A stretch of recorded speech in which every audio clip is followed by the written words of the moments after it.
تفسیر ضیاء القرآن جلد نمبر 5 بسم اللہ الرحمن الرحیم سورہ حدید آیت نمبر 20 اعلموا انما الحیات الدنیا لعب ولہو وزینۃ وتفاخر بینکم وتکاثر فی الاموال والاولاد كمثل غيث أعجب الكفار نباته ثم يهيج فتراه مصفرا ثم يكون حطاما وفي الآخرة عذاب شديد ومغفرة من الله ورضوان وما الحياة الدنيا إلا متاع الغرور۔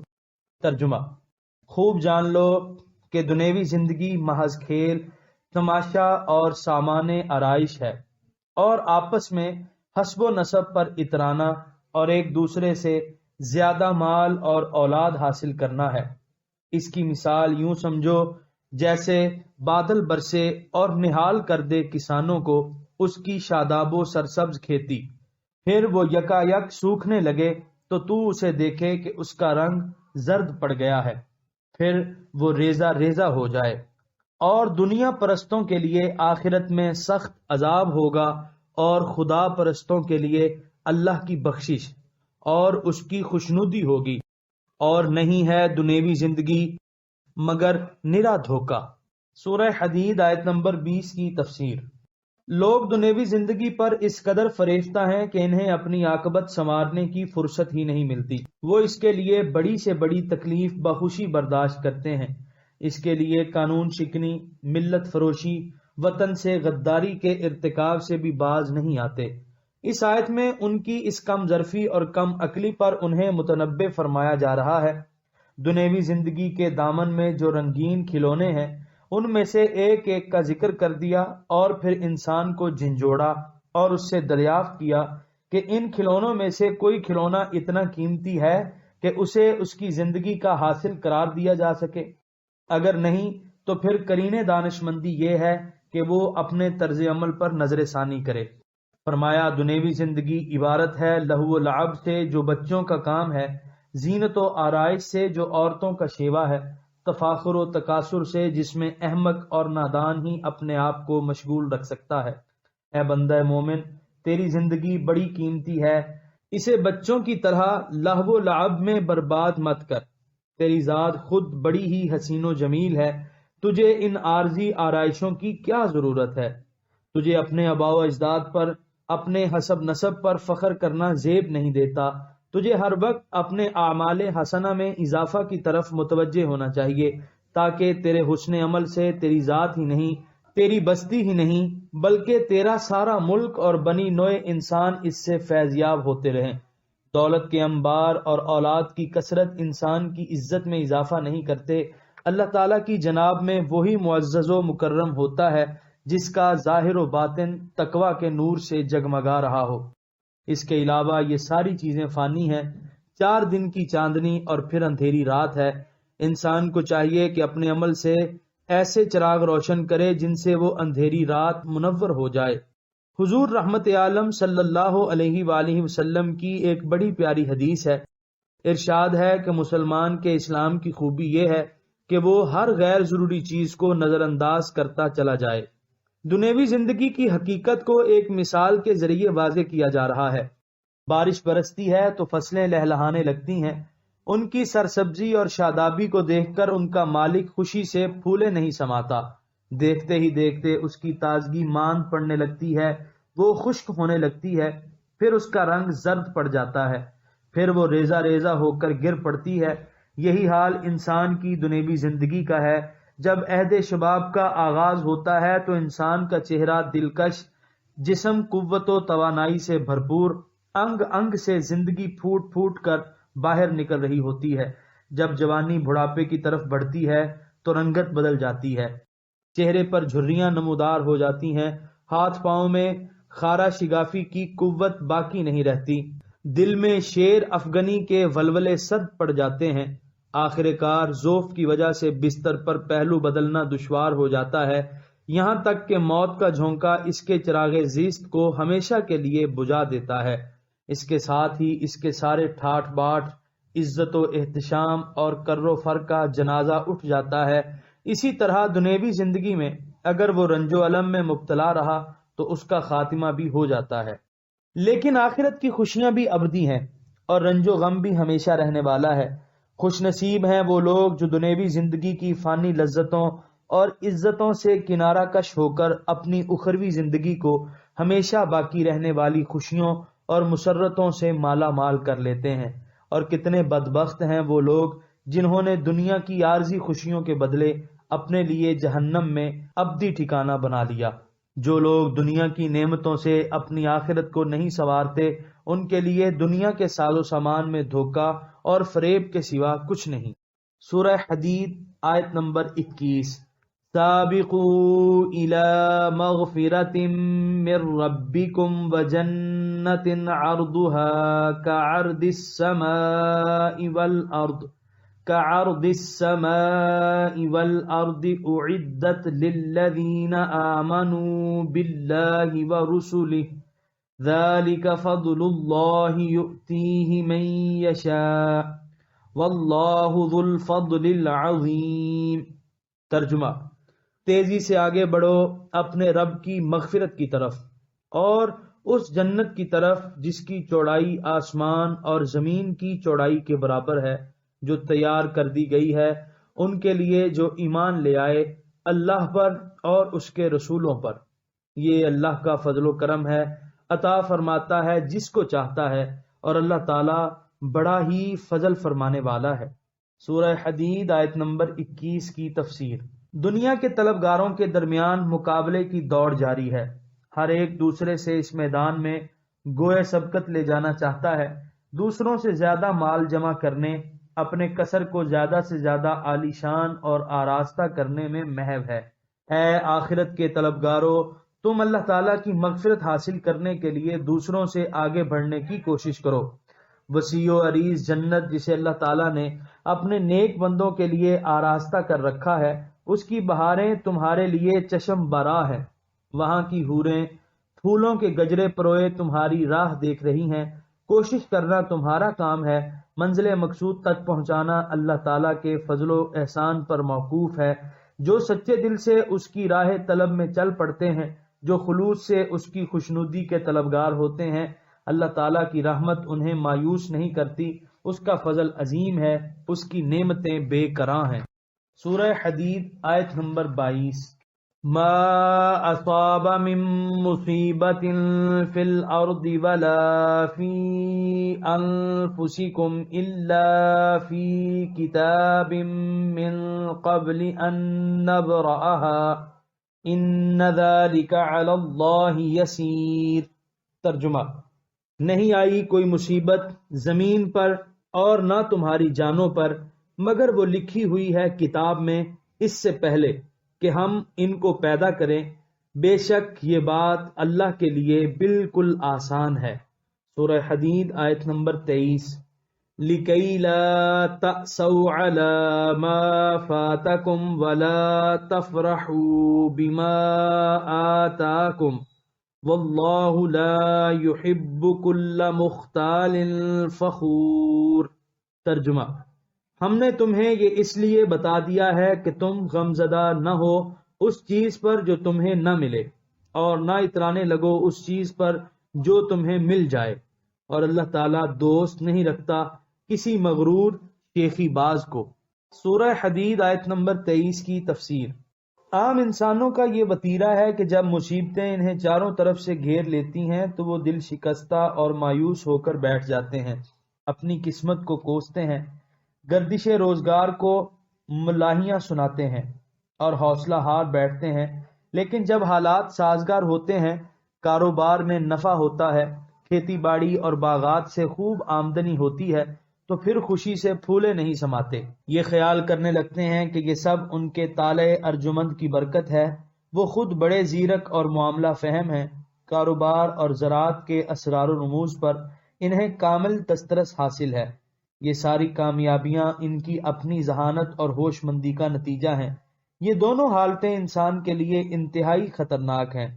ان آیات میں اس حقیقت کو واضح کر دیا کہ جو مصیبت تم پر آئی ہے اس سے کوئی مفر نہ تھا، تمہارے پیدا ہونے سے پہلے یہ تمہارے مقدر میں لکھا جا چکا تھا، اس لیے پریشان ہونے کی ضرورت نہیں۔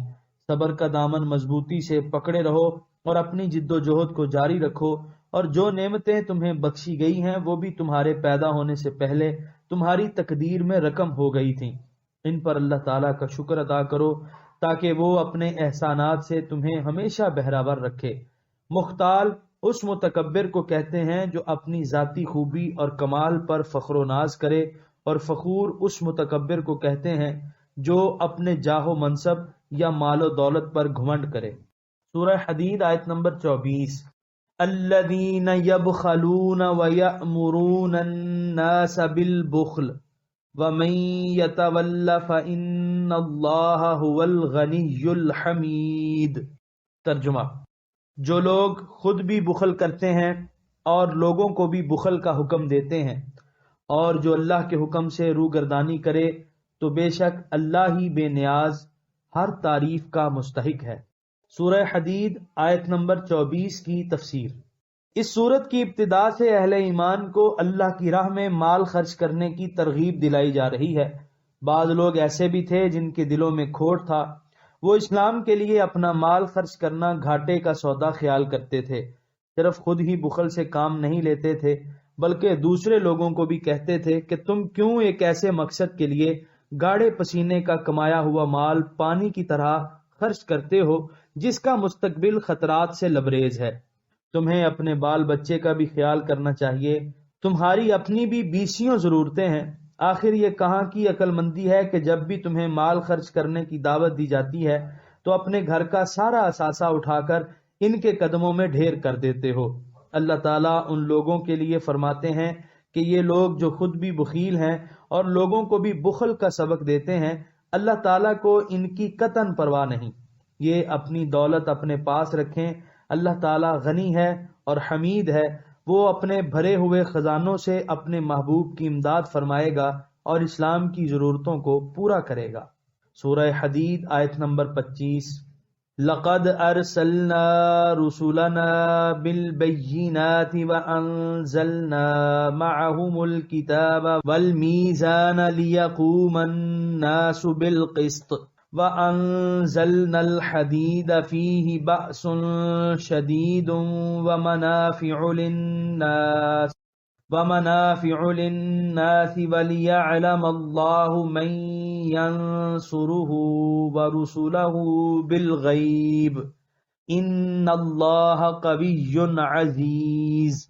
ترجمہ: یقیناً ہم نے بھیجا ہے اپنے رسولوں کو روشن دلیلوں کے ساتھ، اور ہم نے اتاری ہے ان کے ساتھ کتاب اور میزان یعنی عدل، تاکہ لوگ انصاف پر قائم رہیں، اور ہم نے پیدا کیا لوہے کو، اس میں بڑی قوت ہے اور طرح طرح کے فائدے ہیں لوگوں کے لیے، اور یہ سب اس لیے تاکہ دیکھ لے اللہ تعالیٰ کہ کون مدد کرتا ہے اس کی اور اس کے رسولوں کی بن دیکھے۔